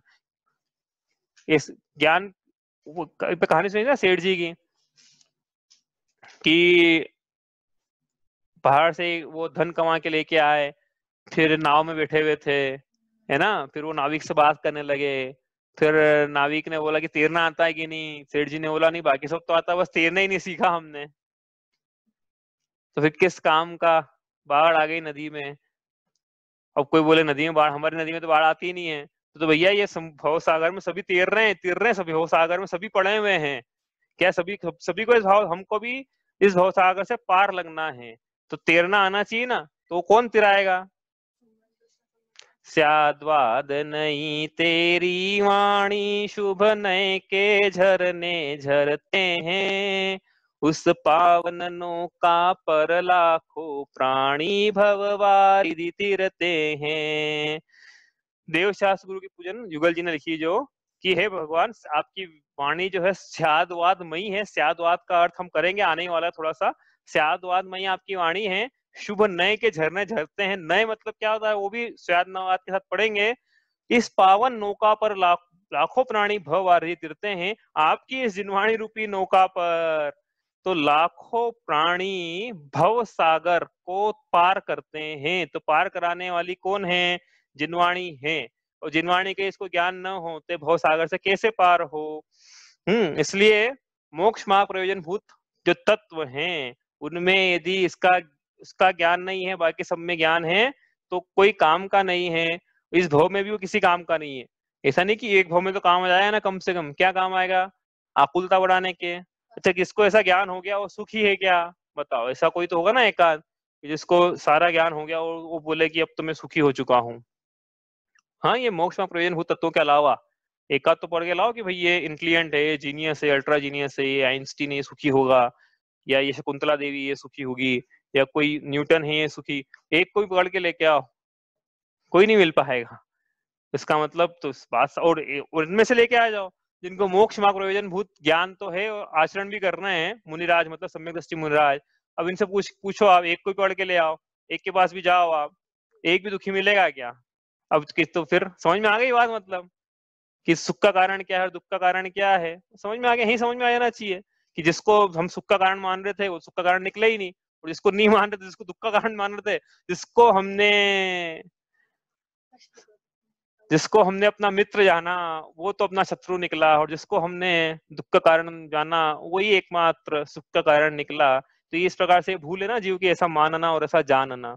जिनवाणी के ज्ञान को इसने कष्टप्रद माना, तो इसलिए इसका संवर तत्व में विपरीत श्रद्धान पड़ा भी, संवर तत्व में विपरीत श्रद्धान है ऐसा मानता है, तो वैसा मानता है तो जानता भी ऐसा ही है। जिनवाणी का ज्ञान कष्टप्रद जानता है। तो ये इस प्रकार से इसका मिथ्या ज्ञान पाया जा रहा है। और मिथ्या ज्ञान जब पाया जा रहा है तब क्या हो रहा है, साथ में संशय विपर्य और अनध्यवसाय, ये दोष चल रहे हैं उसके। संशय मतलब सत्य का एक प्रकार और असत्य के अनेक प्रकारों के बीच में दोलन की स्थिति होना, ये संशय। विपर्य मतलब विपरीतता का निर्णय कर लेना, और अध्यवसाय मतलब निर्णय ही न करना। तो तीनों में अलग अलग भेद है भाई। किसी को, एक जीव को एक बार में एक ही होता है, तीनों एक साथ नहीं होते हैं। अधिकतर तो जीव का अनध्यवसाय जीवन में चलता रहता है। अब जो हमने ज्ञान किया ऊपर, ये सब सम्यक ज्ञान है कि मिथ्या ज्ञान है, ये प्रश्न उठना चाहिए। तो जितना भी हमने ज्ञान पढ़ा है, ये शब्दों का जो ज्ञान है ये तो सब समीचीन है, शब्द अब सही बतला रहे हैं। इस अपेक्षा से हम कहेंगे कि वो जो ज्ञान है वो समीचीन है, क्योंकि शब्द सही बतला रहे हैं, अर्थ सही बतला रहे हैं। जैसा वस्तु का स्वरूप है वैसा निरूपण करा है भगवान ने, केवली भगवान ने, और वो केवली भगवान के ज्ञान का सूर्य जो है वही आज हमारे सामने दीपक बन के विराजमान है, उसके प्रकाश। तो हम पढ़ रहे हैं क्या, अग्रहित मिथ्या ज्ञान। अग्रहित मिथ्या ज्ञान में संशय विपर्य अनध्यवसाय जीव को पाया जा रहा है। यदि वो मिथ्या दृष्टि है तो इसलिए इसको ज्ञान में इस प्रकार से दोष पाए जा रहे हैं। अब जीव क्या है, शास्त्रों का स्वाध्याय कर भी ले यदि, जैसे जैन कुल में पैदा उत्पन्न हुआ और स्वाध्याय में, तो स्वाध्याय का जो मूल प्रयोजन है, वो मूल प्रयोजन तो क्या है, भेद विज्ञान करना है। स्व को स्व जानना है, पर को पर जानना है। लेकिन जीव स्व को स्व न जाने और पर को पर न जाने, तो ये साधन पाकर भी वो मिथ्या दृष्टि ही बना रहे। तो सिर्फ स्वाध्याय का, शास्त्र ज्ञान का, गाथाएं याद करने का, पढ़ने का, इसको विशेष प्रयोजन नहीं निकला है सबसे। क्योंकि प्रयोजन तो यही था ना कि ज्ञान समीचीन हो, अब समीचीन ज्ञान के अंश ग्रहण करके भी, मतलब शब्द जो थे वो तो ग्रहण समीचीन किए, लेकिन फिर भी ज्ञान समीचीन नहीं हुआ, तो फिर कुछ मतलब नहीं निकला ना, विशेष जिस प्रयोजन से वो किया गया था वो प्रयोजन की सिद्धि नहीं हुई है। इसलिए क्या है कि ये सब पढ़ के हमारा दर्शन समीचीन हो तो हमारा ज्ञान समीचीन कहलाएगा। यदि दर्शन ही समीचीन नहीं है, मतलब जैसा मानता है वैसा जानता है, तो यदि माना ठीक नहीं तो जाना भी ठीक नहीं। तो हमने पढ़ा तो ठीक, लेकिन जो पढ़ा ठीक, जो शब्दों का ज्ञान ठीक किया, वो ज्ञान तब तक समीचीन नहीं कहलाएगा जब तक कि वो शब्द जिसको बतला रहे थे उसको नहीं जाना। क्योंकि जिनवाणी ने कहा कि स्व का स्व जानो, तो जीव स्व का स्व जान रहा है कि नहीं जान रहा है। आश्रव को दुख रूप जानो, तो आश्रव को दुख रूप जान रहा है कि राग आदि भावों को सुख रूप जान रहा है। यदि राग आदि भावों को सुख रूप जान रहा है तो अभी इसने माना नहीं है कि राग आदि भाव दुख का कारण है, इसको अभी भी सुख का कारण ही लग रहे हैं वो, इसलिए इसका ज्ञान है वो समीचीन नहीं हुआ। अब इसके पहले कि हम, ये तो हमने पढ़ लिया था, अब ये जो छंद है 8वां नंबर छंद, ये हमें पढ़ना है। इसके पहले एक प्रसंग हमारा रह गया है, दो रह गए एक्चुअली। एक तो ये है, मैं सोचा था तीसरी ढाल में करेंगे, लेकिन मैं सोच रहा हूँ अभी कर लेते हैं, क्योंकि वो क्या है, विपरीतता वाली बात है ना, तो इसलिए मैंने पहले से छोड़ दिया था, लेकिन अब सोच रहा हूँ कि मैं कर ही लेते हैं, इसमें कर लेते हैं।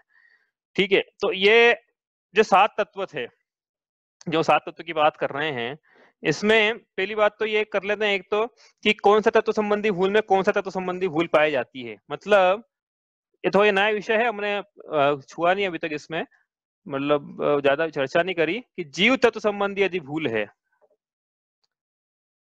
हाँ, जीव तत्व संबंधी जीव को भूल चल रही है, तो साथ में उसके नियम से अजीव तत्व संबंधी भूल भी चलेगी ही। कैसे? ऐसा कैसे संभव है कि जीव तत्व संबंधी भूल है तो अजीव तत्व संबंधी भूल भी है? क्योंकि जब वह जीव तत्व संबंधी भूल कैसे कर रहा है? जीव में अजीव के गुणों की स्थापना कर रहा है, तो इसका मतलब वो जीव तो नहीं जान रहा है, साथ में अजीव को भी नहीं जान रहा है। यदि वो अजीव को जान लेता तो कम से कम अजीव की स्थापना तो नहीं करता ना अजीव में। इसका मतलब वो अजीव को भी नहीं जान रहा है। जैसे उदाहरण शायद दिया था कि किसी को संतरा लाने का बोला और वो मौसम्बी लेकर आ जाए, तो वो संतरा भी नहीं जान रहा है और मौसम भी नहीं जान रहा है। यदि वो संतरे को पता, उसको ख्याल रहता कि संतरा ऐसा है, तो सही संतरा लेके आता, और चलो संतरा नहीं जान रहा हो लेकिन मौसम भी जान रहा होता कि मौसम भी ऐसी होती है, तो वो कंफ्यूज तो नहीं होता, संतरे का मौसम भी तो नहीं लाता। लेकिन वो संतरा भी नहीं जान रहा है, मौसम भी नहीं जान रहा, दोनों नहीं जान रहा। उसी प्रकार जब जीव में अजीव के गुणों की स्थापना करी, तो उसका जीव तत्व संबंधी विपरीत सिद्धांत तो है ही, साथ में अजीव तत्व संबंधी विपरीत सिद्धांत भी है। उदाहरण के लिए, स्वयं को स्पर्श रस गंध वर्ण वाला मान रहा है, तो इसका मतलब वो ये नहीं जान रहा है ना कि पुद्गल अजीवों में स्पर्श रस गंध वर्ण होते हैं, पुद्गलों में होते हैं, तो उसने दोनों को नहीं माना, दोनों को नहीं जाना। इसलिए जीव संबंधी भूल है तो अजीव संबंधी भूल है, और अजीव तो संबंधी भूल है तो उल्टा भी है, जीव तो संबंधी भूल है। पर में सुख होता है, रसगुल्ले में सुख होता है, ऐसा वो मान रहा है, तो फिर इसका मतलब वो जीव को सही नहीं जान रहा है कि जीव में सुख होता है। इस पर में चेतनता मान रहा है, मतलब जीव में चेतनता नहीं मान रहा है। तो जहां अजीव तो संबंधी विशेषधान है, वहां जीव तो संबंधी विशेषधान भी उसके पाया जा रहा है। ठीक है, एक बात ये हुई। ठीक है, पहली बात इक्वेशन नंबर 1। दूसरी, अब आप बताओ, आश्रव तत्व संबंधी विपरीत श्रद्धान है, तो उसके और कौन से तत्व संबंधी विपरीत श्रद्धान पाया जा रहा है? आश्रव तत्व, कर्मों का आना उसे अच्छा लग, कर्मों का आना उसे अच्छा लग रहा है। आत्मा के ऐसे परिणाम जिनसे कर्म आते हैं, वो परिणाम उसको अच्छे लग रहे हैं, कर्मों का आना अच्छा लग रहा है। मतलब कर्मों का आना रुकना ये दुख रूप लगेगा। आत्मा के ऐसे परिणाम जिनसे कर्मों का आना रुकता है, ये दुख रूप लगेंगे। और आत्मा के ऐसे परिणाम जिनसे कर्मों का आना रुकता है, आत्मा के ऐसे परिणामों को भाव संवर कहते हैं। तो आस्त्रों में विपरीत श्रद्धान है, तो संवर में विपरीत श्रद्धान है। इसी प्रकार कर्मों का आना उसको यदि बुरा लग रहा है, अच्छा नहीं लग रहा है, संवर की अवस्था दुख रूप लग रही है, तो आश्रव की अवस्था सुख रूप लगेगी। राग वीतराग आत्म हित हेतु विराग ज्ञान ते लखे आपको कृष्ण दान, तो रागादि प्रकट, ये रागादि प्रकट सुख देने लगेंगे उसको, है ना। दोनों तरफ से लगा लेना है उसको। मतलब आश्रम में विपरीत श्रद्धान है, संवर में विपरीत श्रद्धान है, और संवर में विपरीत श्रद्धान है तो आश्रम में विपरीत श्रद्धान है। दूसरी बात हो गई। तीसरी बताओ, यदि बंध तत्व संबंधी उसको विपरीत श्रद्धान पाया जा रहा है, तो साथ में अब जो बच गया लिख लेते हैं यहाँ पे, निर्जरा और मोक्ष तो संबंधी विपरीत श्रद्धान भी पाया जाएगा। कैसे ऐसा होगा कि भैया उसको कर्मों का बंध और कर्मों का उदय अच्छा लग रहा है, कि कर्म उदय उदय उदय में आके निर्जरा हो, उनकी कर्म उदय में आए, मतलब फल लेके जाए। सविपाक निर्जरा उसको अच्छी लग रही है, तो अविपाक निर्जरा उसको बुरी लगेगी, कष्टप्रद लगेगी, अच्छी नहीं लगेगी, दुख का कारण लगेगी, आनंद का कारण नहीं लगेगी। जब बंध अच्छा लग रहा है तो कर्मों का बंधनों से मुक्त हो जाना ये दुख का कारण लगेगा, इसलिए मोक्ष संबंधी श्रद्धान भी है। उल्टा भी लगा लेना कि कर्मों की उसको सविपाक, कर्मों की उसको अविपाक निर्जरा, कर्मों की अविपाक निर्जरा दुख रूप लग रही है, तो बंध की जो अवस्था है वो सुख रूप लगेगी। मोक्ष जो है वो दुख रूप लग रहा है, तो बंध जो है, क्योंकि ये एंटोनिम हो गया ना भाई, बंध बंध है तो मुक्त नहीं है, मुक्त है तो बंध नहीं है। उसी प्रकार कर्मों की सविपाक निर्जरा है तो अविपाक निर्जरा नहीं है, और अविपाक निर्जरा सविपाक निर्जरा नहीं। बंध जहाँ लगा है ना, इसमें ना बंधा हुआ है वो तो लेना ही है, साथ में जैसे पंडित जी ने लिखा ना कि शुभ अशुभ बंध के फल मंझार, फल लेना है वास्तव में यहाँ पे। तो सविपाक निर्जरा आ गई ना, फल लिया तो आएगी, आया समझ में। निजा बोलोगे निजरा और बंध में क्या रिलेशन है, भाई बंध में दोनों लेना है, एक तो बंधा हुआ है, दूसरा कर्म उदय में आके सविपाक निजरा हो रही है उनकी। ऐसा लिखा है, पंक्ति ऐसा लिखी है ना भाई, पंक्ति शुभ अशुभ बंध के फल फल लिखा है ना वहां पे, तो फल फल मतलब विपाक, तो सविपाक निजरा हुई, है ना ऐसा। ये हुआ इक्वेशन नंबर 3। लेकिन लेकिन इन 7 तत्वों में से किसी एक तत्व में भी यदि विपरीत श्रद्धा नहीं, तो उसका मतलब उसको सातों ही तत्वों में विपरीत श्रद्धा नहीं। कोई सा भी एक तत्व आप ले लो और उसमें देखो कि, अब आप कर लेना घर पे एक्सरसाइज, कोई सा भी एक तत्व उठाना है इसमें से और आप विचार करना कि भाई इसमें इसका विपरीत श्रद्धान है, तो बचे हुए 6 में कैसे है। करोगे आप? पूछे कल आपसे कि किसी भी, मैं पूछूंगा इसे कि भाई आप बताओ संवर तत्व में विपरीत श्रद्धान है, तो आश्रम में तो बता ही दिया, बंध निर्जरा मोक्ष और जीव में बताओ। मैं जीव में करके बताता हूँ आपको, जैसे उदाहरण के लिए इसका जीव तत्व संबंधी विपरीत श्रद्धान है यदि, तो यह परम स्व में सुख होना नहीं मानता है, मतलब क्योंकि जीव का स्वरूप क्या है, जीव का स्वरूप ऐसा है कि स्वयं में सुख पाया जाता है, मेरी सुख स्वभावी आत्मा, ऐसा बोलते हैं। तो ये इसका जीव तत्व में विपरीत श्रद्धान है, मतलब स्व में सुख होना नहीं मानता है, ये स्व में सुख है ही नहीं। यदि सुख होना मानता तो सम्यक श्रद्धान होता ना, स्व में सुख नहीं है, तो स्व में सुख नहीं तो पर में सुख माना, तो अजीव संबंधी विपरीत श्रद्धान हो गया। अब इसको सुख की चाह रहती है, लेकिन जे त्रिभुवन में जीव आनंद सुख चाहे, तो सुख की चाह थी तो इसने अजीव की चाह करी। अजीव की चाह करी मतलब अजीव के प्रति राग किया, और अजीव के प्रति राग का सेवन किया, वो सेवन करके सुख होना माना, तो इसका आश्रव में विपरीत श्रद्धान हो गया। नहीं आया समझ में? पर में सुख होना माना तो ये तो अजीव के साथ, पर में सुख होना माना, और पर में सुख होना माना, उसके बाद अब सुख चाहिए इसको, तो पर का राग किया। सुख चाहिए तो फिर पर चाहिए ना मुझे, तो पर चाहिए तो पर की प्राप्ति हो, पर की प्राप्ति हो तो पर का राग किया, पर के राग का सेवन किया, और उसमें सेवन किया वो विपरीत श्रद्धान नहीं, सेवन करके उसमें सुख माना कि पर का, तो ये आश्रम तत्व में विपरीत श्रद्धान हो गया। अब जब आश्रम में विपरीत श्रद्धान होता है, संवर में हो ही जाता है, बताने की जरूरत नहीं है कि जब वो राग को सुख रूप मान रहा है तो राग का रुकना, वीतराग अवस्था ये दुख रूप मानेगा, संवर तत्व में विपरीत श्रद्धान हो गया। और ये चाहता है कि भविष्य में भी मुझे क्या है, इष्ट पदार्थों की इसी प्रकार प्राप्ति होती रहे, क्योंकि पर में सुख है ना, ऐसा माना ना इसने, सो में सुख नहीं पर में है, तो पर पदार्थों की प्राप्ति होते रहना चाहिए, उसके लिए मुझे पुण्य का बंध चाहिए, पुण्य का बंध चाहिए, तो पुण्य के बंध और पुण्य के फल दोनों को इसने अच्छा माना, तो इसका ये बंध तत्व में विपरीत श्रद्धान हो गया। ठीक है, अब बंध तत्व में विपरीत श्रद्धान हो गया, नहीं आया समझ में? यदि इसने पर को अच्छा माना, पर तो पर चाहिए मुझे, अब पर चाहिए तो उसके लिए मुझे कर्म का उदय ऐसा चाहिए कि पर की प्राप्ति हो, शुभ कर्म का उदय चाहिए, तो इसने शुभ का बंध अच्छा माना, हाँ शुभ का बंध अच्छा माना, तो ये बंध तो विपरीत श्रद्धान हो गया। इसी प्रकार जब बंध अच्छा मान लिया है, तो बंध का अभाव बुरा मानेगा, चाहे वो एक देश भाव हो चाहे सर्वदेश भाव हो, तो इसका नेजरा और मोक्ष तुम्हें भी इस प्रकार से विपरीत श्रद्धान हुआ। मतलब एक जीव तत्व संबंधी श्रद्धान विपरीत है, तो सारे जब जीव में लगाया है कहीं से भी उठाना है इसको, इस साइकिल कहीं से भी उठाना, जीव में भी उठा लेना, आश्रय उठा लेना, समूह उठा लेना, सारे तत्वों में एक तत्व में विपरीत श्रद्धान है, तो सातों ही तत्वों में इसका विपरीत श्रद्धान इस प्रकार से पाया जाता है। आपको लगाना है, अभी हमने तो एक जीव में लगा के बता दिया भाई, वो सेम चीज लगेगी। एक लगा लेना आप किसी मोक्ष में नहीं है, तो आकुलता में नहीं माना है इसने, इसने निराकुलता में नहीं माना तो आकुलता में माना, वो लगा ना आकुलता है मना, तो कैसे फिर अजीव में आदि में है। ठीक है, ठीक है, आप करना ये। अब ये क्या है, इसकी जो भूल है वास्तव में, वो भूल यदि लिखे हम अग्रहित मिथ्या दर्शन 7 तत्वों में विपरीत श्रद्धान, तो एक 7 तत्वों में तो भूल है ही है, लेकिन एक भूल यदि लिखे हम यहाँ पे एक शब्द में अग्रहित मिथ्या दर्शन, अग्रहित मिथ्या दर्शन एक शब्द में, एक शब्द में मतलब एक फ्रेज में, हाँ, मिथ्या दर्शन, इन्हें पर की रुचि, बस ये हो गया अग्रहित मिथ्या दर्शन। स्व की रुचि नहीं है, स्व की रुचि हो तो सम्यक दर्शन, पर की रुचि हो तो मिथ्या दर्शन। पर जो दुख का कारण है, स्व ही सुख का कारण है, इसलिए सुख स्वभावी आत्मा ही उपादेय है। पर क्या है फिर, आत्मा उपादेय है, बार बार ऐसा बोल रहे हैं, तो पर क्या है फिर, स्व यदि उपादेय है, जीव यदि उपादेय है, तो अजीव क्या है। इसका भी विचार कर लेते हैं। बोल तो बार बार ऐसा बोल रहे हैं, हम पहली ढाल से बोलते आ रहे हैं, मेरी सुख स्वभावी आत्मा ही पूर्ण रूप से परम उपादेय है, तो जीव तत्व और मोक्ष तत्व परम उपादेय हो गए, तो फिर अजीव तत्व, आश्रव तत्व, बंध तत्व, संवर तत्व, निजरा तत्व, ये क्या क्या है फिर। तो भैया जीव तत्व जो है,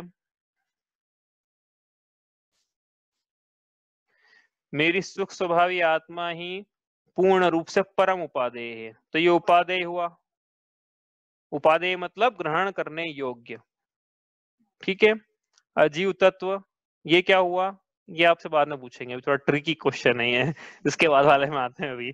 आश्रव तत्व, आश्रव तत्व मतलब आत्मा के ऐसे परिणाम जिनसे द्रव्य कर्म आते हैं, आत्मा के ऐसे परिणामों को भाव आश्रव कहते हैं, या कर्मों का आना, तो आत्मा के ऐसे मिथ्या, अविरति, प्रमाद, कषाय, योग रूप परिणाम, ऐसे भाव, ये ग्रहण करने योग्य है, अपने पास रखने योग्य है कि छोड़ने योग्य है।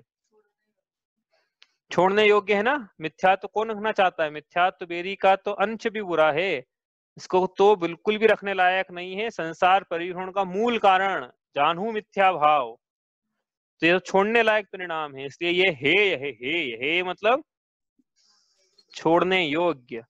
अब आश्रव तत्व यदि छोड़ने योग्य है, तो फिर बंध तत्व का क्या बोलेंगे, बंध तत्व क्या है, आत्मा के ऐसे परिणाम जिनसे भाव बंद होता है, द्रव्य बंद होता है, आत्मा के ऐसे परिणामों को भाव बंद बोलते हैं। आत्मा के ऐसे कौन से परिणाम है जिससे बंद होता है, मिथ्या, विरति, प्रमाद, कषाय, योग, तो ये छोड़ने योग्य है कि कर्म, कर्म के परमाणु ये छोड़ने योग्य, मतलब द्रव्य की अपेक्षा से कथन करें तो, हाँ, कर्म के परमाणु छोड़ने योग्य है कि रखने योग्य है। उसी प्रकार आत्मा के ऐसे भाव इनसे बंधे हुए हैं, वो छोड़ने योग्य, वो फेविकोल छोड़ने योग्य है कि रखने योग्य है। अष्ट कर्म धनाएं, तो वहां पे एकाध तो रख लेते होंगे ना, आयु कर्म को छोड़कर शेष कर्म धनाएं, आयु कर्म से हमें बड़ी प्रीति है, तो वो तो रख लें हम, पुण्य तो रख लें तो कम से कम थोड़ा बहुत तो, अष्टक्रम धनाएं माइनस पुण्य कर्म, धूपम निर्पामति स्वाभाव, ऐसा बोलते होंगे कि एक भी रखने लायक नहीं भगवान, अष्ट कर्म धनाएं, सारे कर्म सब छोड़ने लायक हैं। ठीक है, तो इस सारे जो कर्म लगा दिए ना इसमें, भैया कर्म की अपेक्षा से कथन करा, आत्मा के परिणामों की अपेक्षा से कथन करना है, तो मिथ्यावृत्ति प्रमाद कषाय योग है ना, इस प्रकार से ये है। ठीक है, अब आएगा इसके बाद संवर तत्व, निर्जरा तत्व और मोक्ष तत्व। तो संवर आत्मा, पहले मोक्ष ले लेते हैं, मोक्ष मतलब आत्मा की परम शुद्ध अवस्था, मेरी परद्रव्यों से भिन्न सुख स्वभावी आत्मा ही, शुद्ध आत्मा ही, शुद्धोपयोगी आत्मा ही, सर्वशुद्ध आत्मा ही पूर्ण रूप से परम उपादेय है। तो मोक्ष तत्व कैसा हुआ, ग्रहण करने योग्य ऐसे भाव, शुद्धता के भाव, परम शुद्धता के भाव, परम अनंत ज्ञानात्मक, सुखात्मक, वीर्यात्मक, दर्शनात्मक भाव, ये ग्रहण करने योग्य है कि नहीं, इनको छोड़ दें हम। अनंत सुख को छोड़ना चाहता है कोई, किसी को लॉटरी लग जाए वो छोड़ दो आप, लॉटरी को नहीं छोड़ना चाहिए, अनंत सुख की बात है, तो ये उपादेय है। ठीक है, मोक्ष तत्व हो गया ये। ठीक है, ये भाव, हाँ, हे और उपादेय की चर्चा चल रही है यहाँ पे, हे और उपादेय, एक शब्द भी मैं बोल नहीं रहा हूँ साथ में, एक और शब्द नहीं तो आप फिर मैं बोल दूंगा तो आप क्या बोलोगे? ठीक है, ये हो गया। अब समवर्ण निर्जरा बच गया और अजीव बच गया। तो पहले समवर्ण निर्जरा, आत्मा के ऐसे परिणाम जिनसे कर्मों का आना रुकता है, आत्मा के ऐसे समिति, गुप्ती, धर्म, परिशह, जय, अनुप्रेक्षा और चारित्र के परिणाम, ये उपादेय हैं कि हेय हैं? और आत्मा के ऐसे परिणाम जिनसे तप होता है, आत्मा के ऐसे परिणाम छोड़ने लायक हैं? अच्छा, उपादेय हैं ऐसा बोल रही है ऋचा। और भी बहुत से लोग बोल रहे होंगे उपादेय है। अब माइक पे तो आवाज नहीं आ रही मेरे को। तो फिर आपसे एक प्रश्न है कि सिद्ध भगवान के कौन सा समिति चल रही है, कौन सा परिचय जय चल रहा है, कौन से उनको अनुप्रेक्षाएं चल रही है, चिंतन चल रहा है बुद्धिपूर्वक, मतलब जिसमें स्वरूप की स्थिरता भी है, ऐसा कौन सा इनका चिंतन चल रहा है? उनके तो शुद्ध अवस्था चल रही है। और सिद्ध भगवान में कौन सा तप चल रहा है? अभी शुक्ल ध्यान आदि चक्र चल रहे होंगे सिद्ध भगवान के, वो भाई उपवास चल रहे होंगे, सामायिक स्वाध्याय करते होंगे वो भी। हाँ, सिद्ध भगवान के तो नहीं चल रहा है ये सब। तो फिर उपादेय, ये सब करके गए ना वो। हाँ ये सब करके ही गए हैं। तो तब तक उपादेय हैं जब तक कि सिद्धत्व प्रकट नहीं होता है। हाँ, उस अपेक्षा से उपादेय हैं। एक बार सिद्धत्व प्रकट हो गया उसके बाद तो प्रश्न खत्म हो गया। वो एक बार उदाहरण दिया था ना, क्या उदाहरण दिया था? भव्य और अभव्य की चर्चा की थी। ये कन्या विवाह के योग्य है। अब तो विवाह हो गया, अब बोलो विवाह के योग्य है, जूते खाना हो तो बोलो। वैसे ही है। तो संवर तत्व कब तक उपादेय है? जब तक कि वो जिस कार्य के लिए हो रहा है वो कार्य हुआ कि नहीं हुआ, हो गया तब तक के उपादेय। इसलिए एक देश उपादेय ऐसा लिखना है इसको, एक देश उपादेय है भी, एक देश उपादेय। निर्जरा भी जब तक नहीं होता तब तक उपादेय, उसके बाद हो गया, उसके बाद प्रश्न खत्म हो गया उपादेयता का वहां पे। ठीक है, उपादेय तो है लेकिन थोड़ा क्वालिफाई कर दिया उसको। उपादेय तो है वो, हमारे लिए तो उपादेय है, मुनिराजों के लिए उपादेय है। लेकिन अब जिनके हो चुकी सिद्ध अवस्था प्रकट, वो उनका काय का संवर, कर्मों का आना रुकना संवर है, तो उनके कौन से आ रहे हैं? कर्मों का झरना ये निर्जरा, तो उनके कौन से कर्म झड़ेंगे? तो हम बात प्रश्न खत्म हो गया है ना। इसलिए एक देश उपादेय। अब अजीव बच गया भाई, अजीव का क्या करना है बताओ भाई, अजीव का क्या प्रश्न बच गया है? हे भी उपादेय भी है, कैसे है? हे उपादेय कैसे है? अजीव उपादेय कैसे है? उपादेय इसलिए क्योंकि जब वो मोक्ष जाते हैं तो वो सब जो कॉम्बिनेशन रहते हैं वो सब हटते हैं ना। तो हे हो गया ना फिर, तो हटते हैं तो नहीं तो फिर उसी से वो हटते हैं, वो भी फ्री होते हैं तभी तो जीव तत्व भी उपादेय, अजीव तत्व भी उपादेय है। अजीव उपादेय कैसे है?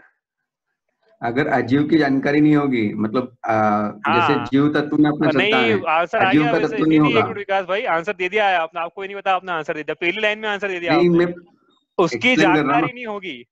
हाँ बोलो बोलो बोलो, जानकारी नहीं होगी, नहीं, यही मैं वही उत्तर कह रहा था। हूँ कि उसकी जानकारी नहीं होगी तो फिर उसको जीव तत्व में श्रद्धान कैसे होगा? हाँ, तो ये जानकारी नहीं इसलिए होगी, उसको ये लिखना है यहाँ पे। यही उत्तर है इसका। तो जानकारी होना चाहिए, मतलब सीधी सी बात ये है ना? यही कहना चाह रहे हैं ना, जानकारी होना चाहिए। जिसकी जान मतलब क्या है कि जानकारी होना चाहिए, मतलब क्या होगा ये ज्ञेय होगा, ये ज्ञेय, जानने योग्य होगा ये, बस ये इनकी जानकारी होना चाहिए बस। यही बात समझो, यही उत्तर, बहुत अच्छा उत्तर दिया आपने। यही उत्तर था इसका। कि जानकारी, मतलब मैं शायद नहीं दे पाता, ये मेरे को जो पढ़ाया जाता तो मैं नहीं दे पाता, आपने अच्छा उत्तर दिया इसका। जीव तत्व जानकारी होना चाहिए भाई, ये है। और क्या है दूसरा? एक तो ये मोक्ष मार्ग में, दूसरा सिद्ध भगवान के लिए, सिद्ध भगवान के लिए भी ज्ञेय है, भले उनके मुक्त होने का कोई प्रयोजन नहीं हो तो, लेकिन उनके ज्ञान में झलक ही रहे ना, तो जान ही रहे ना, तो उनके लिए भी ज्ञेय है, वो भी जान रहे हैं, बस जानने योग्य है। मतलब ज्ञेय का मतलब होता है जानने योग्य, जानने योग्य, हमारे भी जानने योग्य, सिद्ध भगवान के भी जानने योग्य, जानने में आ रहे हैं उनके, इसलिए जानने योग्य है। ठीक है, ये हुआ हे गे। तो यहाँ पे ना जीव हमने पिछली बार पढ़ाया था, तो यहाँ पे बहुत ज्यादा क्या है, लोगों को थोड़ी दिक्कत आ गई नहीं। यहाँ पे कहाँ पे आई थी बता दूं आपको समझने में। ये जो लिखा ना यहाँ पे, आश्रव तत्व को हे बोल दिया, बंध तत्व को हे बोल दिया, तो लोगों को यहाँ दिक्कत आई समझने में। आपको नहीं, अच्छी बात है, लोगों को समझ में आई कि आपने आश्रव को हे कैसे बोल दिया। पुण्य के आश्रय को हे कैसे बोल दिया आपने? अभी पुण्य का फल भोग रहे हो कि नहीं भोग रहे हो? बंधन तत्व को हे बोल दिया, पुण्य का फल भोग रहे हो कि नहीं भोग रहे हो? और भविष्य में मिलेगा तो पुण्य ही काम आएगा ना। तो बात इतनी सी याद रखना, बस इक्वेशन में सारे विवाद हटाने के लिए एक शब्द याद रखना है कि यहाँ पे जो भी चल रहा है प्रसंग, ये श्रद्धान की अपेक्षा चल रहा है, चारित्र का कथन नहीं है। श्रद्धान में ये मानना है कि आश्रव तत्व है। अब वो श्रद्धा ने मानते मानते वो पुण्य का आश्रव से बच नहीं सकता है गृहस्थ, मुनिराज भी नहीं बच सकते पंचम काल के। तो लेकिन वो नहीं बचते हुए भी, वो टैक्सी का उदाहरण याद रख लेना कि टैक्सी में जब तक सवार है, जब तक कि गंतव्य तक नहीं पहुंचे, जैसे गंतव्य पर पहुंच गए टैक्सी छोड़ना पड़ेगी, लेकिन टैक्सी में बैठे हुए भी श्रद्धान में यही चल रहा है, कब टैक्सी छूटे तो अच्छा, कब तो टैक्सी छूटे तो अच्छा, टैक्सी मिले और दूसरी मिल जाए, ये छोड़ के दूसरी मिल जाए, तीसरी मिल जाए, ये नहीं, जितनी जल्दी पहुंच जाए, जितनी मतलब फ्यूल खत्म होने के पहले पहुंचना है अपने को, तो घूमना नहीं है, उसमें उलझना नहीं है। ठीक है, ये हो गया है। अब आगे हम पढ़ रहे थे क्या, ये छंद पढ़ते हैं एक बार। इन जुत विषयन में जू प्रवृत्तता को जानो, मिथ्या चरित्र यो मिथ्यात्वादि निसर्ग जेह, अब जे ग्रहित सुनिए सुतेह। अब आएगा तीसरा प्रकरण, अग्रहित मिथ्या चारित्र का, मतलब अग्रहित मिथ्या दर्शन और अग्रहित मिथ्या ज्ञान के साथ जो जो भी जीव की प्रवृत्ति है, कहाँ प्रवृत्ति करेगा, वो पर में करेगा, इंद्रियों के, और पर कैसे जानेगा, इंद्रियों से माध्यम से जानेगा, इसलिए इंद्रियों के विषय हो गए वो सब। इसलिए वो जो प्रवृत्ति है वो सब मिथ्या चारित्र जानो। इसमें हमने 2-3-4 क्वेश्चन पूछे थे आपसे, है ना, कि वो बीच की स्टेट होगी तो क्या, उसका जवाब दिया था अचारित्र। वो कैसे था अचारित्र वो खोलेंगे, लेकिन उसका आज तो समय नहीं है अपने पास। अब कल इस प्रकरण को पूरा खोलेंगे, मिथ्या चारित्र कैसे है और जीव किस अवस्था में कैसे चारित्र उसके होते हैं। इसमें बहुत इंपॉर्टेंट कंसेप्ट आएगा कल। अब एक कि जैसे जैसे वो चारित्र को अंगीकार करता है, तब चारित्र मोहनी जो कर्म है उसके साथ क्या क्या होता है, उससे समझेंगे इसको। बहुत इंपॉर्टेंट है वो समझना, वो समझेंगे तो तीसरी ढाल समझ में आएगी, नहीं तो वो नहीं समझेंगे तो फिर अभी तीसरी ढाल फिर बोल समझ में आना बहुत मुश्किल हो जाएगा। ठीक है, तो कल वो करेंगे, कल नए आईडी से ज्वाइन करना है आपको। आज इतना ही करते हैं, आपका किसी का प्रश्न तो आप पूछ लो।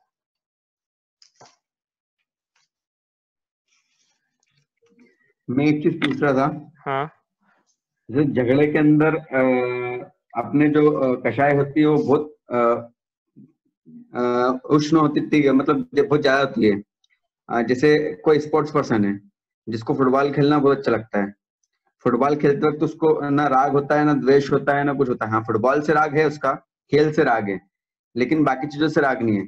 तो उस स्थिति में वो मतलब अच्छी स्थिति मानी जाएगी या नहीं मानी जाएगी? ये तो बहुत सारे प्रश्न मिले जुले होगा इसमें। तो फुटबॉल खेलना अच्छी स्थिति है कि नहीं है, तो फुटबॉल खेलना में तो क्या है, घास पे खेली जा रही है, तो घास पे चलने को तो हम अच्छा बोल नहीं सकते। पहली बात तो ये, तो फुटबॉल हटा के दूसरा गेम ले लो आप, दूसरा कोई गेम खेल रहा है जिसमें इतना हिंसा नहीं पाई जा रही है, तो उसमें भी राग द्वेष के परिणाम तो उसके पाए जा रहे हैं। तो राग द्वेष यदि सम्यक दृष्टि है तो फिर उसकी विषम प्रवृत्ति पाई जा रही है, तो एक बार क्षम्य है, लेकिन सम्यक दृष्टि है तो। लेकिन मिथ्या दृष्टि है और अपना समय यदि इनमें लगा रहा है, सम्यक दर्शन की प्राप्ति उपाय नहीं कर रहा है, तो संसार बंध का ही कारण है, संसार दुख स्वरूप है। इसमें तो कोई प्रश्न होता ही नहीं है ना, इसमें क्या बचा। ठीक है। हाँ, यदि और ये नहीं होता है कि भाई इसमें राग है, जैसे फुटबॉल में तो राग है, दूसरे में राग नहीं है, ये कोई बात नहीं है, सब में उसका राग पाई जाता है। मिथ्या दृष्टि है तो उसके अभी कल पढ़ेंगे ये, उसके अनंतानुबंधी कषाय चौकड़े का उदय चल रहा है। बात ही खत्म हो गई, जो अनंतानुबंधी का उदय चल रहा है, सब राग उसके तीव्र राग पाया जा रहा है, सब में पाया जा रहा है। ठीक, कल पढ़ेंगे अब ये, उसका प्रसंग आएगा ना चारित्र होने का, उसमें आएगा ये। ठीक है, इतना ही करते हैं आज।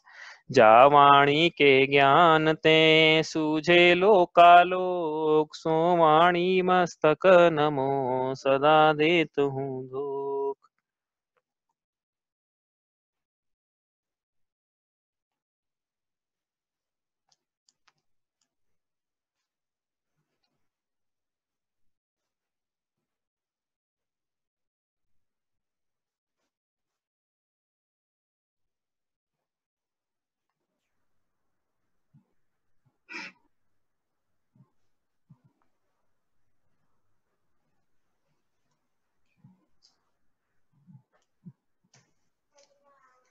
जय जिनेन्द्र। जय जिनेन्द्र।